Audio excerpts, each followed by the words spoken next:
Hello student, अब हम new topic कर रहे हैं गुडविल, नेचर एंड वैल्यूएशन या valuation of goodwill. Valuation of goodwill की रिक्वायरमेंट जब भी आपकी फर्म में कोई न्यू पार्टनर आ रहा है, एडमिशन ऑफ न्यू पार्टनर है, रिटायरमेंट ऑफ पार्टनर है, डेथ ऑफ पार्टनर है, फर्म डिसॉल्व हो रही है, या आप किसी एक नया बिजनेस परचेज कर रहे हैं या कोई बिजनेस सेल आउट कर रहे हैं, उस समय आपको गुडविल का वैल्यूएशन करना होता है। तो गुडविल जो है वो आपकी एज ए इंटेंजिबल एसेट है। तो meaning of goodwill goodwill is an intangible asset, it does not have physical existence. Goodwill आपकी जो है वो as a intangible asset. If the enterprises has render good service to its customer, कोई भी enterprises, कोई भी पार्टनरशिप फर्म, कोई भी कंपनी अगर कस्टमर को गुड सर्विस प्रोवाइड कर रही है तो उसकी गुडविल अच्छी होगी। हम भी कोई भी गुड्स परचेज करते हैं जो हमें बेस्ट सर्विस प्रोवाइड करता है, बेस्ट क्वालिटी प्रोवाइड करता है, और हम अगर प्रॉब्लम बोलते हैं तो प्रॉब्लम का सॉल्यूशन करता है, तो हमें लगता है कि ये कंपनी अच्छी है। सेकंड टाइम भी जब प्रोडक्ट हमें परचेज करना हो तो हम इसी कंपनी का खरीदेंगे। आजकल कंपनियां इस टाइप से 24 आवर्स की फैसिलिटी देती है, टोल फ्री नंबर प्रोवाइड करती है कि जिससे आपको कोई प्रॉब्लम हो आप हमें कॉल करिए, हमारा जो है सर्विसमैन आएगा और 24 to 48 आवर में आपकी प्रॉब्लम सॉल्व करेगा। तो प्रॉब्लम सॉल्यूशन सबसे बेस्ट है। तो अब इसके अंदर जो हमने कहा, goodwill is an intangible asset, it does not have physical existence if the enterprises has render good service to its customer. Customer को अच्छी सर्विस मिलनी चाहिए। The customer will be satisfied from the quality of service. Customer satisfy होना चाहिए आपकी quality of service से। The enterprises will achieve higher sales and higher profit. हर enterprises का टारगेट ये रहता है कि higher sales and higher profit, कि अच्छी सेल्स आए मेरी और मैं अच्छा प्रॉफिट कमाऊं। ये हर बिजनेसमैन का टारगेट रहता है, चाहे वो बिजनेसमैन है, चाहे वो पार्टनरशिप फर्म है, चाहे वो कंपनी है। Every businessman, every company, every partnership firm, higher sales and higher profit. और higher sales and higher profit होगा तो 100% गुडविल अच्छी होगी। अब इसके बाद में गुडविल के लिए अकाउंटिंग स्टैंडर्ड एप्लीकेबल होता है 26(AS)26। Classification of goodwill. Goodwill is 2 types.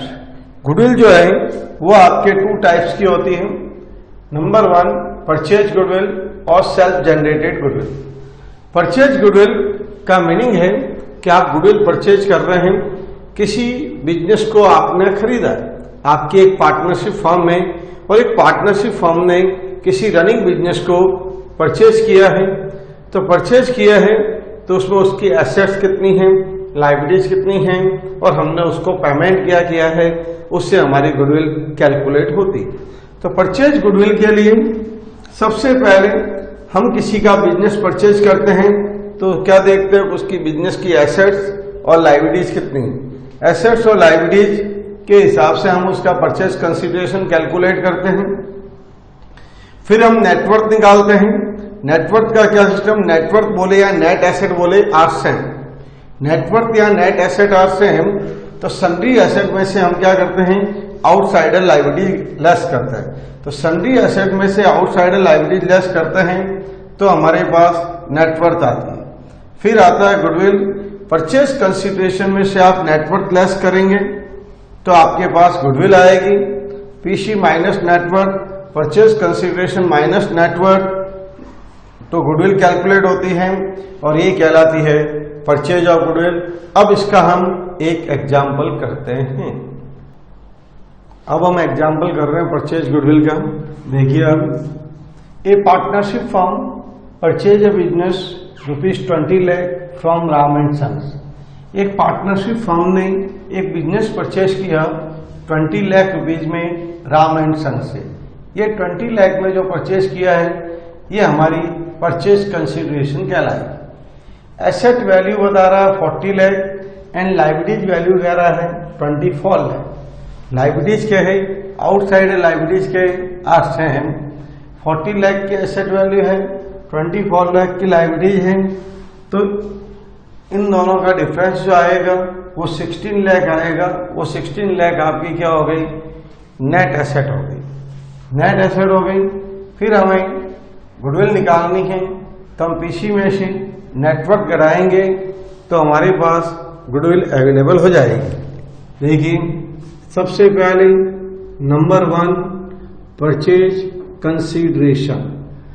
Purchase consideration वो वैल्यू जो एक पार्टनरशिप फर्म और एक सोल ट्रेड के साथ में बातचीत हुई कि हम आपका बिजनेस 20 लाख में परचेज कर रहे हैं, तो परचेज कंसीडरेशन 20 लाख। अब हम ले रहे हैं नेटवर्थ। नेटवर्थ या net asset are same. Sundry assets minus outsider liabilities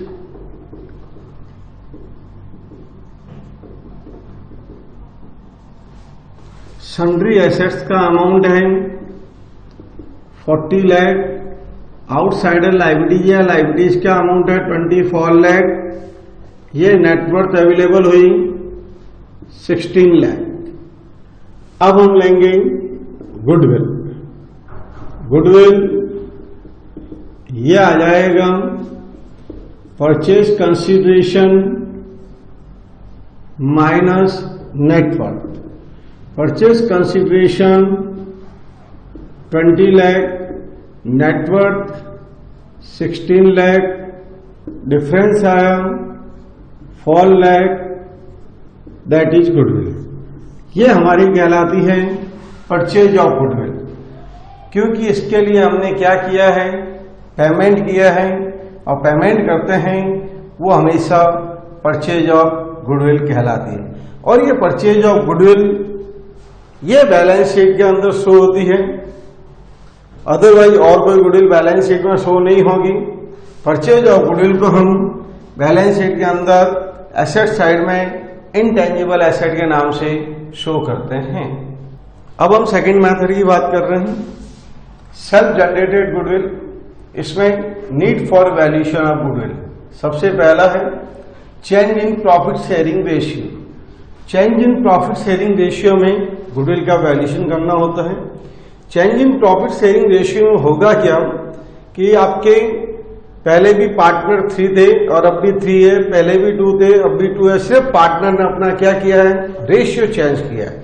और जब रेशियो चेंज करते हैं उस समय वो ये देखते हैं कि अभी प्रेजेंट में गुडविल की वैल्यू क्या है, वो कहलाता change in profit sharing ratio. Next है admission of new partner. Admission of new partner, जैसे मान लीजिए पहले 2 पार्टनर बिजनेस कर रहे थे ए और बी, अब आपके साथ में एक नया पार्टनर आना चाहता है सी, तो सी को हम क्या बोलेंगे, एडमिशन ऑफ न्यू पार्टनर।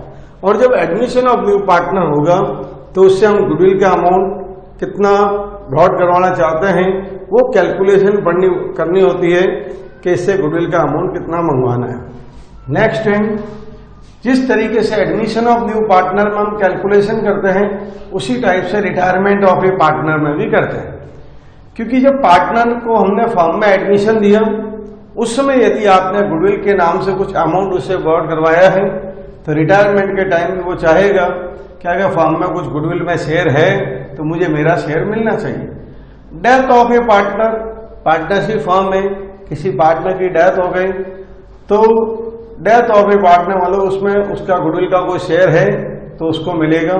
और purchase and sale of partnership firm, कोई पार्टनरशिप फर्म को आप परचेज कर रहे हो तो गुडविल का पेमेंट करना होगा। और अगर आप अपनी पार्टनरशिप फर्म को सेल कर रहे हो तो अगले से आपको गुडविल का कुछ अमाउंट मिलेगा। डिपेंड करता है आपके बिजनेस की रेपुटेशन वगैरह कैसी है, उस पर डिपेंड करता है। तो purchase and sale of partnership firm. Methods of valuation of goodwill. Number 1 average profit method. Average profit method, इसमें 2 मेथड हैं, सिंपल एवरेज प्रॉफिट मेथड और weighted average profit method. Maximum case में हम सिंपल एवरेज प्रॉफिट मेथड ही काम में लेते हैं। वैल्यूएशन ऑफ गुडविल करना है और आपके पास लास्ट 3 to 4 ईयर के प्रॉफिट दिए हुए हैं, तो लास्ट 3 ईयर 4 ईयर 5 ईयर के प्रॉफिट दिए हुए हैं, तो हम सिंपल एवरेज प्रॉफिट को काम में लेते हैं।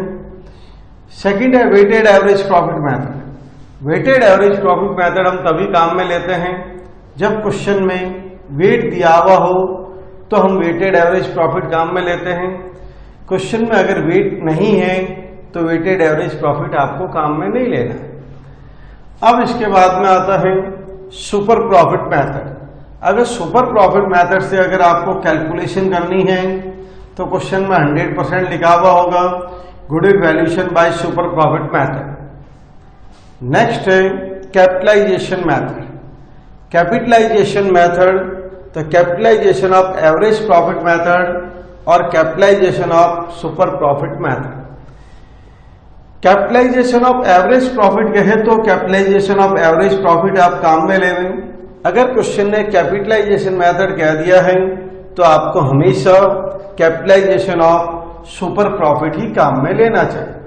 Capitalisation of super profit method में कैलकुलेशन कम है और capitalisation of average profit method में आपकी कैलकुलेशन बहुत ज्यादा रहती है। तो अगर कैपिटलाइजेशन मेथड बोला है तो हमेशा हम कैपिटलाइजेशन सुपर प्रॉफिट में जाएंगे, और एवरेज प्रॉफिट मेथड बोला है तो हम हमेशा सिंपल एवरेज प्रॉफिट मेथड से कैलकुलेशन करेंगे। Average profit method, method of valuation of goodwill, जिसका फर्स्ट मेथड है average profit method. Average profit method में फर्स्ट है simple average profit. Simple average profit ये आपको कहा, अगर क्वेश्चन में कुछ भी नहीं दिया हुआ है हम 100% इसी मेथड में जाएंगे। बाकी कोई भी मेथड होगा आपके क्वेश्चन में 100% दिया हुआ होगा।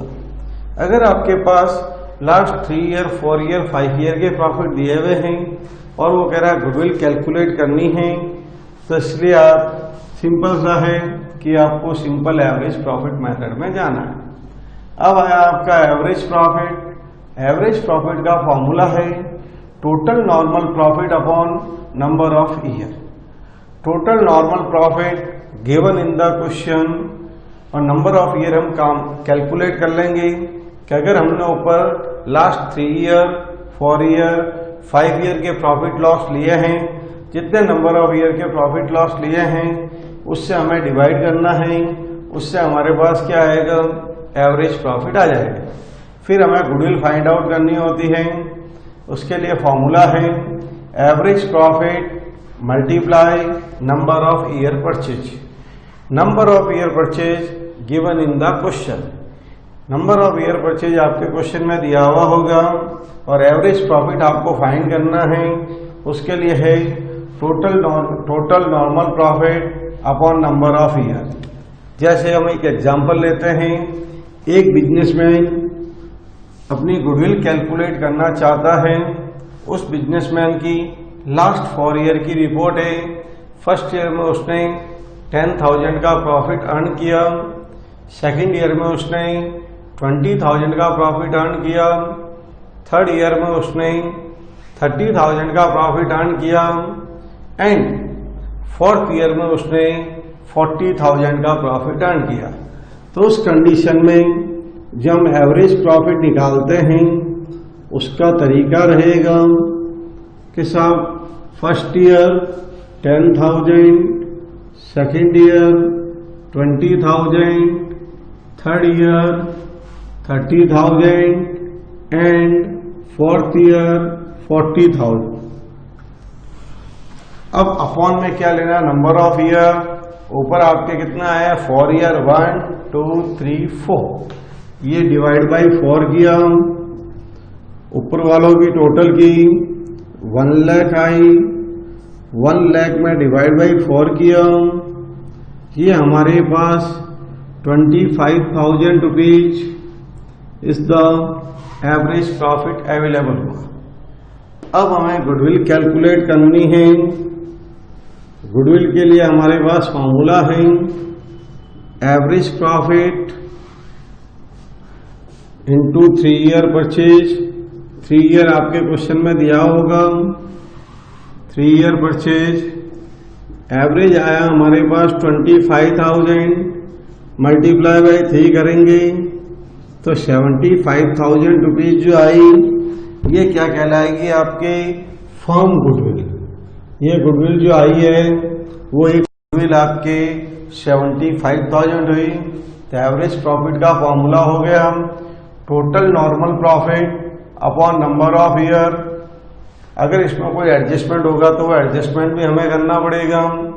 तो total normal profit upon number of year, firm की goodwill, average profit into number of year purchase. अब आया एवरेज प्रॉफिट, लास्ट 4 ईयर के प्रॉफिट दिए हुए हैं, डिवाइड बाई 4 किया, एवरेज प्रॉफिट आया हमारे पास 25,000। फिर हमने फर्म की गुडविल फाइंड की, average profit into number of year purchase, 3 year purchase. हमारा क्वेश्चन कह रहा है तो हमें 3 ईयर यूज में लेना है कि 3 ईयर परचेज, और ये परचेज आपके दिया हुआ होगा तो 25,000 एवरेज प्रॉफिट इंटू 3 किया 75,000। अब हम बात कर रहे हैं एवरेज प्रॉफिट मेथड में second weighted average profit. First किया था वो सिंपल एवरेज प्रॉफिट, सेकंड कर रहे हैं वो weighted average profit. Weighted average profit method अब आप काम में लेते हैं उस समय गारंटीड उसमें क्या होना चाहिए, वेट होना चाहिए। वेट गिवन होगा तभी आप वेटेड एवरेज प्रॉफिट में जाएंगे। अगर वेट नहीं है तो आपको वेटेड एवरेज प्रॉफिट में जाने की आवश्यकता नहीं। अब वेटेड एवरेज प्रॉफिट जो हम फाइंड करते हैं उसका फॉर्मूला है weighted average profit, total of weighted profit upon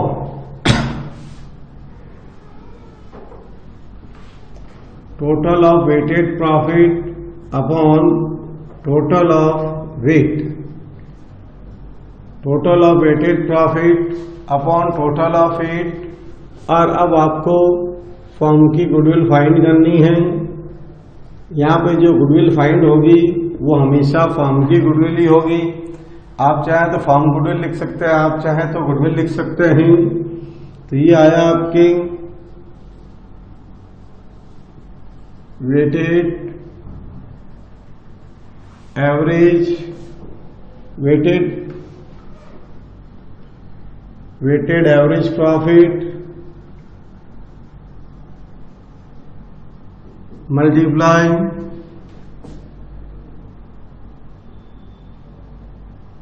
number of year purchase,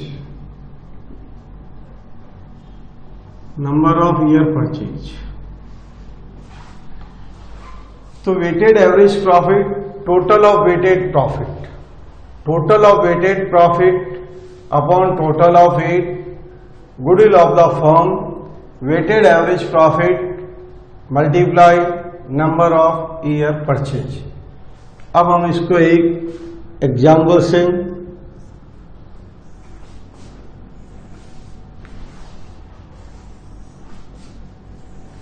ये लिया हमने ईयर्स एंडेड 31 मार्च 2017,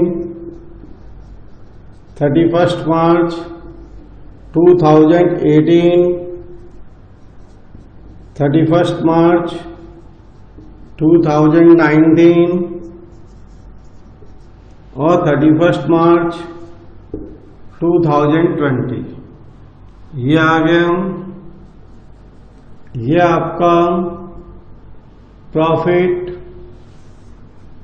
first year 10,000, second year 20,000, third year 30,000, fourth year 40,000।